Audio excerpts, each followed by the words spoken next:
Ohayou gozaimasu. Good morning. So I'm doing a recap of yesterday, day 15. I'm still here in Hiroshima. The weather's been really beautiful. Yesterday was great. I had things planned that I wanted to do, so I had to eventually get moving. I was really tired, and I realized over the course of the day that my entire body is sore. Every time I happen to touch a certain place, it's like, oh, that doesn't feel good. That doesn't feel good. And, I don't know why. Maybe it's all the walking and carrying all this heavy stuff. I'm gonna assume, because I certainly spent enough time at the spas relaxing. Who knows? Anywho, didn't really hinder my plans too much. So I found out my last host place in Amano Hashidate, she had made Okonomiyaki. And I told her I was coming to Hiroshima next, and she said that Hiroshima is known for their Okonomiyaki.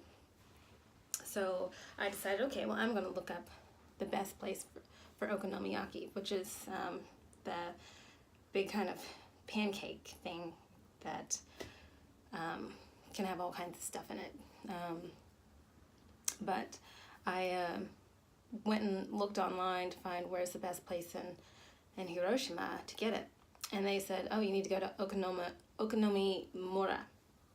It's like, okay, I'll go to this restaurant and I'll get their Okonomiyaki. So that was I was gonna do some other things first, but I realized, no, I'm hungry. So let's go do that first, and then I can go and walk it off afterwards. So I get to this place, and I took a picture because when I showed up and I finally figured out what it was, it's not one restaurant. It's a building full of small restaurants that all make okonomiyaki. So then it's a matter of picking which one are you going to go to. And I didn't have a clue except for looking at maybe the ingredients, but then I saw one that said it's a Michelin restaurant. Now, it might not be. I might have just put that on there, but figured why not give it a try.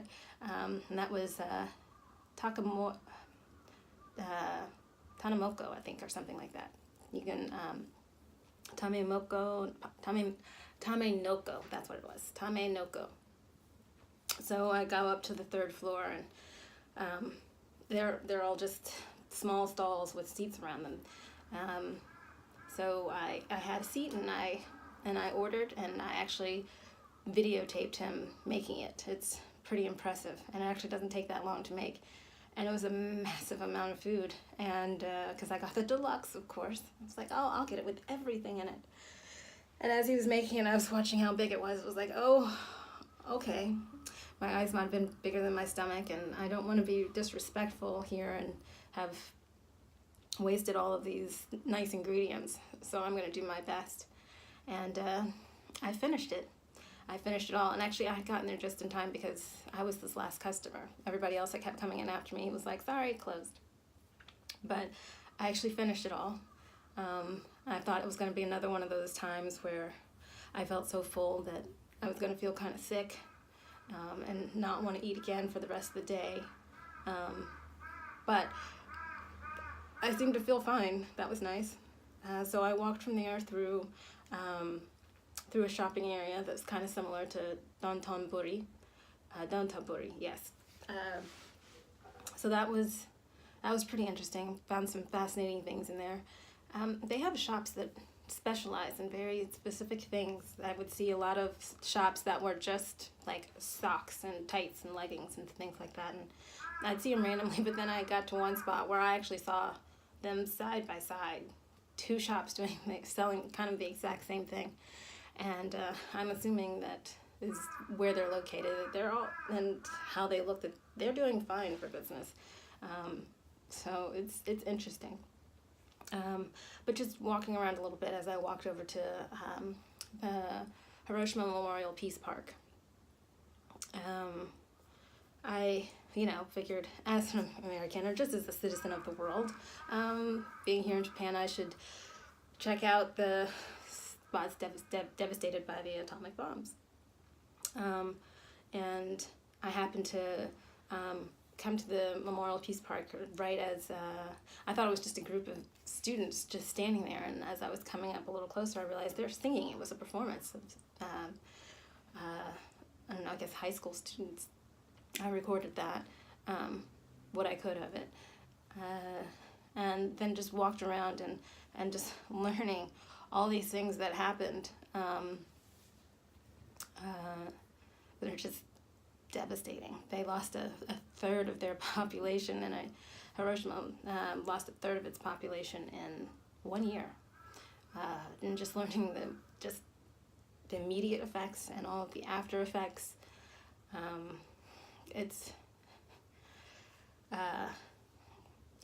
It was heartbreaking.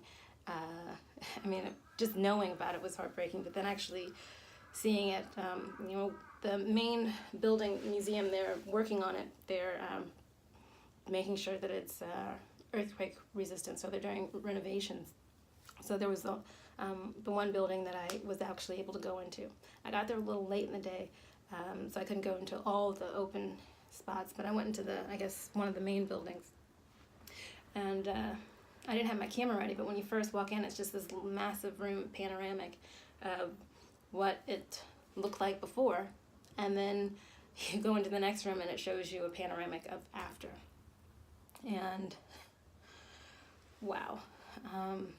And then just they had videotapes they've been recording. They started a project to record the survivors' stories. And so sitting and listening to those, and then I went to a separate booth afterwards. They had one big video playing in an open room for everybody to just wander in and out and listen to. And then they had separate private rooms where you could actually go, and they had a lot more, video testimonies, and you could pick them, and they weren't condensed or abridged. They were, I sat and listened to one that was 20 minutes, and and this man talking about his daughter, who was 2 at the time of when the bomb hit, and she died 10 years later from leukemia, and just talking about what happened to her, and it was because of her, and mainly her, and other students, young people that started the movement to have the children's memorial area. And this girl was the one with her and her roommate. They were trying to make 1,000 cranes. She was trying to make 1,000 cranes before she died. She thought it might make her feel better about everything. And so they have the children's memorial area that's a statue with a girl on top with a big metal crane over her. And then there's these, kind of booths area and installation around it that is just filled with thousands of paper cranes. I think every year, people from, maybe all over the world, particularly in the country, though, they send art and things made of thousands of paper cranes. And so that was, you can make something, hopefully you can always find some sort of beauty out of tragedy, but I'd rather tragedy just not happen. But,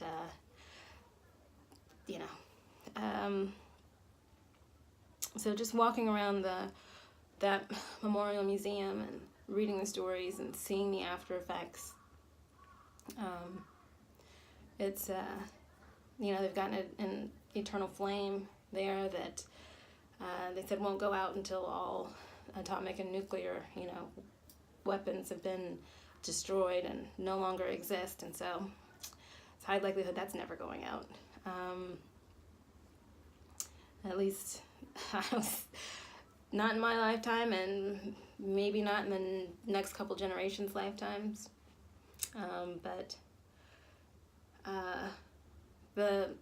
It's kind of on a, it's between two rivers, this section where they have the Memorial Peace Park, and it's kind of almost exactly where the bomb hit. And so it was, 8 towns that were there that were just immediately wiped out instantaneously. And so they've made that section into the Memorial Peace Park, and it was a beautiful place to walk around and learn. But having been on my feet all day, my original plan was to come back here where I'm staying and grab my laundry and go to the laundromat.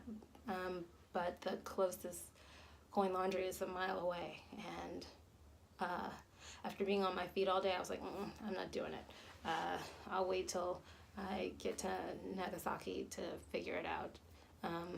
So I came back here and got off my feet, and surprisingly, I did not eat again the rest of the day, and I felt fine.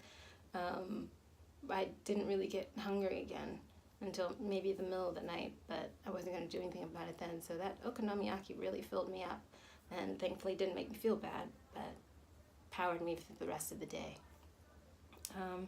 So I'm in the middle of packing up. I've never seen my host. They have yet to show up. So I'm assuming, I think it's actually a she. If I'm looking at the shoes that I saw in the cabinets and just some of the decor and things around here, it feels very female. But she hasn't been here the entire time.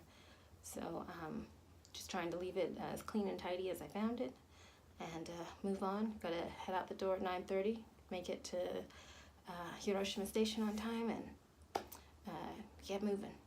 I went to the Hiroshima station yesterday to get my JR tickets for all my trips until I get back to Kyoto. So yeah, going about my day. Just wanted to give this update real quick and hopefully upload it before I actually get on the train. So that's one less thing to worry about. So, all right, I hope y'all have a good day. Enjoy the video. Bye.